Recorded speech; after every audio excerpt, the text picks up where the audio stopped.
Hello friends. तो आज हम देखने वाले हैं सेकंड सेमेस्टर बॉटनी का। ठीक, बॉटनी का सेकंड सेमेस्टर का जो 4 पेपर है उसमें आपको क्या क्या पढ़ना पड़ेगा वो है।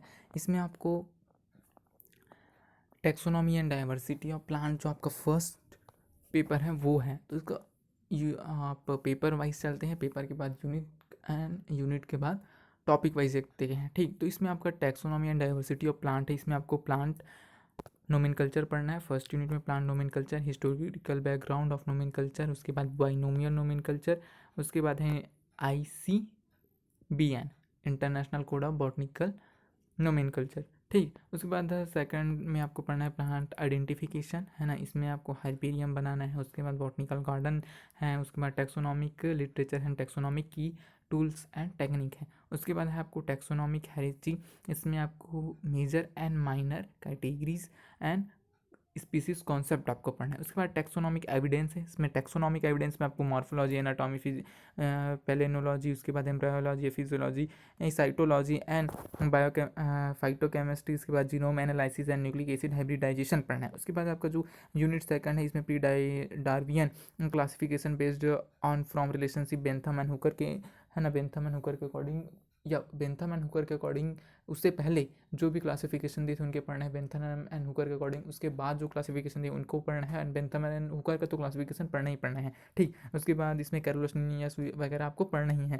उसके बाद है उसके बाद पोस्ट डायरविनियन क्लासिफिकेशन एंगलर एंड प्रॉटलर का, है ना। प्रॉन्टल, एंगलर एंड प्रॉन्टल, हस्चिन, डी कैंडले, डाल, ये सारी चीज़ें। एंड BC एंड क्योरेनक्विस्ट का भी आपको पढ़ना है। उसके बाद रिसेंट मॉडिफिकेशन, इसमें आपको डॉलर डालर्जन का, है ना। डालर्जन सिस्टम ऑफ क्लासिफिकेशन आपको पढ़ना है। उसके बाद फॉसिल ऑफ एंजियोस्पर्म आपको पढ़ना है ना। आपका यूनिट थर्ड है। इसमें आपको स्टडी ऑफ फॉलोइंग फैमिलीज, जो फैमिलीज दी हुई हैं आपको नीचे, उनके बारे में एक पर्टिकुलर रेफरेंस तैयार करना है। उसका एक पूरा सिस्टमेटिक पोजीशन के साथ आपको उसका फाइलोजेनी पढ़ना है। उसके बाद इवोल्यूशनरी ट्रेड क्या रहा है उसका, एंड इकोनॉमिक इंपॉर्टेंट क्या है। तो इसमें आपको ये सारी चीज़ें पढ़ना है। और कौन कौन सी चीज़ें हैं वो देख लेते हैं। इस पहला आपका है पॉलीपेटली। तो पॉलीपेटली में आपको रेननकुलेसी हो गया, मैग्नोलिएसी हो गया, निम्फिएसी हो गया, है ना। निम्फिएसी हो गया, उसके बाद बहरा CAC हो गया, बहरा CAC हो गया। उसके बाद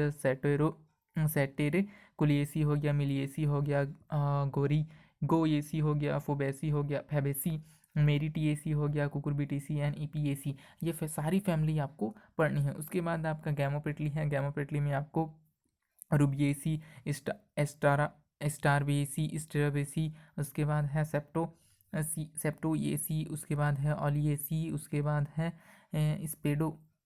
स्पेडोसिएसी, उसके बाद सोलिनेसी, बैग्नोनिएसी एंड बारबीनेसी एंड लेमिनीसी है। ठीक, उसके बाद आपको ये सारी चीज़ें पढ़ना है। उसके बाद यही है, आपको नीचे में और पढ़ना है कि ये जो सारी चीज़ें दी गई हैं उनका particular reference to systematic position, phylogeny, evolutionary trade and economic important पढ़ना। इसमें आपको मोनोक्लेमाइडी है। इसमें आपको मोनोक्लेमाइडी में निक्टोजीनिएसी पढ़ना है, अमेरियंटीसी पढ़ना है, पॉलीगोनिएसी पढ़ना है, यूफोरनिएसी, और उसके बाद मोरा CAC एंड केसु TAC पढ़ना है। ठीक, कैसो TAC भी बोलते हैं। इसके बाद मोनोकॉट फैमिली में आपको पढ़ना है आर्चिडेसी, इरिडिएसी, है ना। उसके बाद है एमेरी लिडिएसी, स्टीडीमाइन, है ना। स्टीडीमाइन है। उसके बाद आपको जिंगो बिरिएसी, उसके बाद है कैजा येसी, जिलिएसी, है ना। लिलिएसी है। उसके बाद द कैमिलीनिएसी है। उसके बाद है आपका पाल्मी या फिर पॉल्मी ऐसा बोलते हैं इसे, एरासिएसी एंड सेपरे एमी एंड पोएमी। ये सारी चीज़ें आपको पढ़नी है। ठीक, ये यूनिट 4 था आपका। ठीक, ये सारी चीज़ें जो हैं इसका आपको, इसके अलावा जो लोकल प्लांट आपको मिल रहा है कौन कौन सी फैमिली का है वो भी आपको पढ़ना है। उसका economic important and systematic position आपको देखना है। ठीक, इसके बाद अगर बुक की बात करें तो गाइस इसमें आपको तेज एंड जिगर का बुक है। इसमें ये सारी चीज़ें फैमिलीज़ के बारे में हैं और प्लांट फिजियोलॉजी के लिए भी है, तो आप ये बुक सजेस्ट कर सकते हो। उसके बाद है मॉलिकुलर बायोलॉजी, आपका पेपर सेकंड है। इसमें RNA एंड DNA स्ट्रक्चर पढ़ना है। इसमें A B C and Z type के DNA हैं वो पढ़ना है। इसमें हेट्रोजाइगस आरएनए पढ़ना है, हेट्रोजाइगस आरएनए पढ़ना है। उसके बाद mRNA, messenger RNA, transfer RNA, RNA. इसमें आपको इन शॉर्ट बोल सकते हैं कि ट्रांसक्रिप्शन एंड ट्रांसलेशन से मतलब डीएनए का वो होल स्ट्रक्चर पढ़ना है। इसमें बायोमोलिक्यूल या फिर मॉलिक्यूलर बायोलॉजी बोलते हैं, या जेनेटिक का जो पार्ट होता है वो आपको पढ़ना है, हेरिडिटी बोल सकते हैं, ठीक है। इसमें डीएनए रिप्लिकेशन पढ़ना है, इसमें डैमेज एंड रिपेयर कैसे होता है वो सारी चीज़ें आपको पढ़नी है। इसमें कोडान, एंटीकोडान, ये सारी चीज़ें पढ़ना है। इसके बाद जो सेकंड यूनिट है आपका, इसमें ट्रांसक्रिप्शन, ट्रांसलेशन इन प्रोक्रियोटिक मतलब एंड प्रोक्रियोट एंड यूक्रियोट आपको पढ़ना है। उसके बाद मालिकुलर साइटोजेनेटिक्स में आपको न्यूक्लियर डीएनए हो गया, कंटेंट सी वैल्यू प्रोडक्ट्स है ना। उसके बाद chord curve and its signification की इसमें कर्व होता है वो कैसे सी है ना, वो पढ़ना है आपको। उसके बाद है रिस्ट्रिक्शन मैपिंग की कौन कौन सा एग्जाम होता है, इसमें मैपिंग कैसे होता है, कॉन्सेप्ट एंड टेक्निक आपको पढ़ना है। उसके बाद मल्टीजीन फैमिलीज एंड देयर इवोल्यूशन आपको पढ़ना है। उसके बाद है आपका जीन स्ट्रक्चर, थर्ड यूनिट में आपको जीन स्ट्रक्चर है एंड एक्सप्रेशन है ना, जीन स्ट्रक्चर एंड एक्सप्रेशन की जीन का स्ट्रक्चर कैसे रहता है, उनका एक्सप्रेशन कैसे होता है। जैसे कि कोई पिगमेंट है प्लांट में का जो कलर है वो, या फ्रूट का कलर कैसे रिप्रेजेंट करते हैं, flower and seed to seed मतलब कि जनरेशन टू जनरेशन कैसे ट्रांसफर होता है, उनमें क्या क्या प्रॉपर्टीज़ पाई जाती हैं, वो सारी चीज़ें आपको देखनी है, ठीक। तो ये हो गया। उसके बाद सिस ट्रांस टेस्ट क्या होता है, fine structure and analysis, fine structure analysis आपको देखना है यूकैरियोट्स में है। उसके बाद इंट्रॉन एंड देयर सिग्निफिकेंस देखना है। आरएनए स्प्लाइसिंग है ना, स्प्लाइसिंग की आरएनए का जो किसी भी पार्ट का कटना या छटना की होता है वो कैसे होता है। उसके बाद रेगुलेशन ऑफ जीन एक्सप्रेशन, या जीन एक्सप्रेशन या रेगुलेशन हो सकता है इन प्रोक्रियोट एंड यूकैरियोट, आपको दोनों में देखना है। उसके बाद प्रोटीन सॉर्टिंग है ना, इसमें trending of protein of organ की प्रोटीन का फॉर्मेशन कैसे होता है, उनका वर्क कैसे होता है, उनका डाइजेशन कैसे होता है, वो सारी चीज़ें आपको देखना है। फोर्थ है म्यूटेशन आपको इसमें स्पॉन्टेनियस म्यूटेशन हो गया, इंड्यूस्ड म्यूटेशन। स्पॉन्टेनियस म्यूटेशन मतलब कि सडनली चेंज होता है, ठीक। उसके बाद इंड्यूस्ड म्यूटेशन की किसी कारण से उसको म्यूटेशन आता है, जैसे कि क्लाइमेट की वजह से हो गया, क्लाइमेट चेंज की वजह से, या फिर फैक्ट्री की वजह से भी चेंज आता है, तो वो सारी चीज़ें आपको देखना है। उसके बाद फिजिकल एंड केमिकल म्यूटेशंस की, कोई फिजिकल म्यूटेशन जैसे कि अगर हम उसको बार बार टच करें, हम बाहरी वातावरण या धूप हो गया, पॉल्यूशन हो गया, कार्बन डाइऑक्साइड गैसेस हो गया है ना, टेम्परेचर आदि के कारण या एक्सेट्रा के कारण जो म्यूटेशन होते हैं उसे फिजिकल म्यूटेशन बोलते हैं। केमिकल म्यूटेशन, जैसे कि केमिकल म्यूटेशन के कारण कार्बन डाइऑक्साइड गैस दे रहे हैं, या तो फिर हमें कुछ म्यूटेशन के लिए 3-4 टाइप्स के केमिकल्स आते हैं, वो हम अगर प्लांट में इम्प्लांट कर रहे हैं कि किसी कारण से प्लांट अच्छा ग्रो करे या प्लांट को हाई डिसीज रेजिस्टेंस बना रहे हैं, तो उसमें भी मतलब कि कुछ चेंज होता है। म्यूटेशन का मतलब ही होता है sudden change in the genetic material, that is also called a mutation, ठीक। तो ये हो गया। उसके बाद है ये मॉलिकुलर बेसिस ऑफ जीन है ना। उसके बाद transportable element of prokaryote and eukaryote mutation induced by ट्रांसपोजेंस। उसके बाद साइड डायरेक्शन हो गया, इसमें म्यूटाजेनेसिस हो गया। उसके बाद इनहेरिडिटी ह्यूमन डिसीज कैसे होती हैं, and defect in DNA repair, translocation, इंटरसेट रोबेस्टोसोनियम है ना। उसके बाद ट्रांसलोकेशन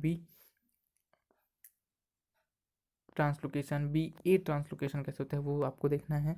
इसके लिए आपको ब्रूस अल्बल की बुक जो मैंने पहले सजेस्ट की थी वो ही, उसमें भी आपको अच्छे से मिल जाएगा, ठीक। उसके बाद पेपर थर्ड है प्लांट फिजियोलॉजी। प्लांट फिजियोलॉजी के लिए 3 जिक्र है इसमें फिजियोलॉजी में, कि प्लांट मेम्ब्रेन ट्रांसपोर्ट कैसे होते हैं है ना, translocation of water and soluble, की वाटर का ट्रांसलोकेशन कैसे होता है वो, जैसे कि वाटर का ट्रांसलोकेशन के लिए अलग अलग हाइपोथेसिस दी हैं। कि पहला हमें ये बोला जाता है कि प्लांट के रूट से लेकर के टिप ऑफ द प्लांट, मतलब कि प्लांट का रूट से लेकर जो प्लांट का सबसे ऊपरी हिस्सा होता है उसमें पूरा वाटर भरा रहता है। जैसे ही पूरा तरफ जैसे ही फोटोसिंथेसिस में प्लांट जो होता है वाटर ड्रॉप रिलीज करता है, या इवापोरेशन के थ्रू या फिर वाष्पोत्सर्जन के थ्रू, तो वैसे ही एक बूंद अगर वहाँ से गया तो जड़ जो होती है एक बूंद वहाँ से मतलब जड़ से खींच लेती है, मतलब ज़मीन से खींच लेती है जड़। तो इस तरह से वाटर का जो इक्विलिब्रियम है प्लांट में बना रहता है। ऐसे कई हाइपोथेसिस आपको पढ़ने को मिलेंगे है ना। ये है। उसके बाद यही आपको देखना है इसमें प्लांट एंड वाटर रिलेशनशिप कैसे होता है, physical and chemical properties of water पढ़ना है इसमें। इम्बिबिएशन क्या होता है, ऑस्मोसिस डिफ्यूजन होता है, डीपीपी क्या होता है, ओपी क्या होता है, ऑस्मोटिक प्रेशर हो गया, टीपी क्या होता है, टीपी डरगर प्रेशर जैसे बोलते हैं, डब्ल्यू क्या होता है, वाटर पोटेंशियल होता है। ये सारी चीज़ें आपको देखनी है। उसके बाद प्लाज्मोलाइसिस होता है इसमें, इंसिपिटेंट एविडेंस ऑफ लिमिटेड है ना। इसके बाद डीप्लाज्मोलाइसिस होता है, mechanism of water transport through xylem, root xylem के थ्रू वाटर ट्रांसपोर्ट कैसे होता है, रूट माइक्रोब के थ्रू कैसे होता है, ये सारी चीज़ें आपको देखनी है। उसके बाद न्यूट्रिएंट अपटेक कैसे होता है, न्यूट्रिशन का अपटेकन कैसे होता है, उसके बाद कंपोजिशन ऑफ जाइलम, जाइलम किससे मिलकर बनता है, फ्लोएम कैसे किससे मिलकर बनता है, इसमें जाइलम एंड फ्लोएम में मतलब कि ट्रांसफर कैसे होता है ना, ट्रांसपोर्ट कैसे होता है वो पढ़ना है। Phloem loading and unloading, phloem में लोडिंग एंड अनलोडिंग कैसे होता है, पीसी1 एक्टिव ट्रांसपोर्ट क्या होता है, कैसे होता है, सल्यूट एंड सॉल्वेंट कैसे एक दूसरे में सपोर्ट करते हैं, वो सारी चीज़ें आपको पढ़ना है। गाइस टाइम कम है, इस कारण से ये मतलब बहुत ज़्यादा चीज़ एक्सप्लेन नहीं कर रहा हूँ, लेकिन ये सारी चीज़ें आपको पढ़नी है, ठीक है। ये जस्ट सिलेबस है, ठीक। उसके बाद यूनिट सेकंड में आपको सिग्नल ट्रांसडक्शन पढ़ना है, इसमें ओवर रिव्यू है ना, इसमें रिसेप्टर पढ़ना है, इसमें है ना रिसेप्टर एंड जी प्रोटीन पढ़ना है। उसके बाद आपको फास्फोलिपिड्स पढ़ना है, फास्फोलिपिड सिग्नलिंग पढ़ना है। उसके बाद रोल ऑफ CAMP पढ़ना है। उसके बाद कैल्शियम कैलोमोडियम है ना, ये पढ़ना है। उसके बाद कैस गाइड हो गया, डाइवर्सिटी इन प्रोटीन काइनेसिस हो गया एंड फास्फोटेज स्पेसिफिक सिग्नलिंग मैकेनिज्म पढ़ना है। 2 component sense regulatory system in bacteria, ये पढ़ना है आपको। उसके बाद थर्ड है इसमें स्ट्रेस फिजियोलॉजी, स्ट्रेस फिजियोलॉजी में आपको मिनरल न्यूट्रिशन इन प्लांट, इसमें स्ट्रेस फिजियोलॉजी में कि अगर न्यूट्रिटिव मटेरियल नहीं मिल पा रहा है, न्यूट्रिटिव मटेरियल मिल रहा है तो उसमें फिर कैसे होता है, तनावपूर्ण फिजियोलॉजी होता है। इसमें प्लांट रिस्पॉन्स कैसे होता है, plant response to biotic and abiotic stress, इसका mechanism of biotic and abiotic stress का tolerance, HR fundamental and SAR water direct and through resistance, salinity and stress metal toxicity and freezing and hard stress oxidative stress क्या होता है, ये सारी चीज़ें आपको देखनी है। यूनिट फोर्थ है इसका, इसमें आपको सेंसरी फोटो बायोलॉजी, इसमें हिस्ट्री एंड डिस्कवरी पढ़ना है, history and discovery of photo ChromeOS है ना, ये फोटोक्रोम है एंड क्रिप्टोक्रोम, यह होता है, ये क्या होता है, फोटोकेमिकल एंड बायोकेमिकल प्रॉपर्टीज आपको पढ़ना है। Photophysiology of chloroplast under light response, cellular location, ये आपको देखना है and molecular mechanism of action of enzyme आपको देखना है। द फॉलोइंग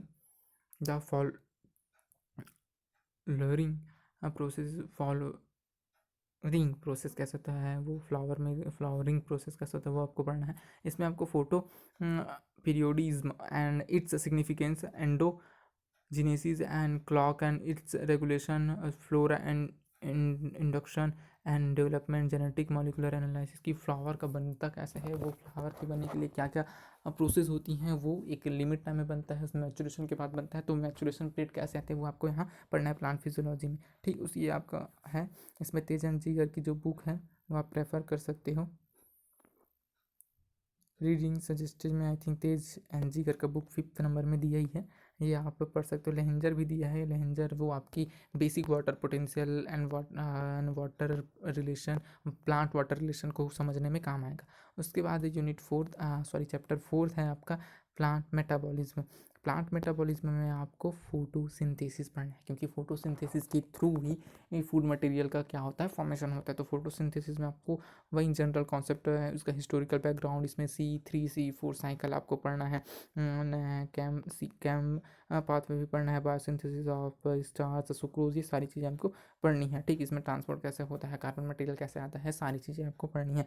उसके बाद यूनिट सेकंड में आपको रिस्पिरेशन एंड लिपिड मेटाबॉलिज्म पढ़ना है, इसमें प्लांट रिस्पिरेशन पढ़ना है, एरोबिक एंड एनारोबिक ग्लाइकोलाइसिस पढ़ना है। उसके बाद फर्मेंटेशन, उसमें क्रेब्स साइकिल, TCA है ना, ये आपको पढ़ना है। इलेक्ट्रॉन ट्रांसपोर्ट या ETP, ये होता है, ATP सिंथेसिस पढ़ना है।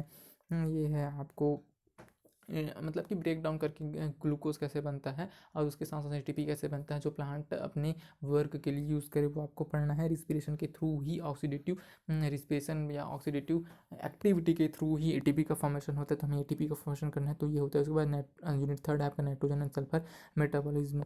इसमें आपको बायोलॉजिकल नाइट्रोजन फिक्सेशन पढ़ना है, nodule formation and node factor, nib gene होता है नाइट्रोजन का फिक्सेशन करने वाला, नाइट्रोजन होता है, लिगो लिगेमोग्लोबिन होता है, mechanism of nitrate uptake and to reduction amino ammonium assimilation, sulphur uptake and transport, इसमें सल्फर का ट्रांसपोर्ट वगैरह आपको पढ़ना है। उसके बाद यूनिट फोर्थ है आपका प्लांट ग्रोथ रेगुलेशन एंड इलिडेटर्स, तो इसमें आपको physiological effect of mechanism of action and auxin जो हार्मोन होता है, जिबरलिन हो गया, साइटोकिनिन हो गया, इथाइलिनेस हो गया, इसके बाद एब्सिसिक एसिड हो गया, ये सारी चीज़ें आपको पढ़नी है। उसके बाद movement in plant type and it's measurement आपको देखना है कि मूवमेंट कैसे होता है प्लांट में, उसका मेजरमेंट कैसे होता है। उसके बाद फंडामेंटल ऑफ एंजाइमोलॉजी, इसमें structure and nature of enzyme inhibition, general expertise except of elastic mechanism, regulation activity,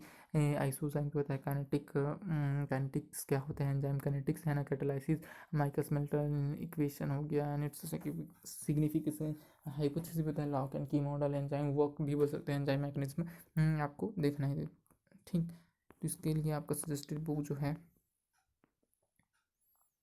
लहिंदर का थर्ड में आप देख सकते हैं वो है, या फिर लहिंदर का ठीक है। तो गाइस ये है आपका सेकेंड सेमेस्टर का यूनिट। आई होप कि ये वीडियो आपको ठीक लगा होगा। वीडियो बहुत लंबी हो जाएगी करके टॉपिक्स को बहुत ज़्यादा डिस्कस नहीं किया गया है, तो गाइस ये आपके लिए हेल्पफुल होगी सेकेंड सेमेस्टर के लिए। Thank you so much for watching.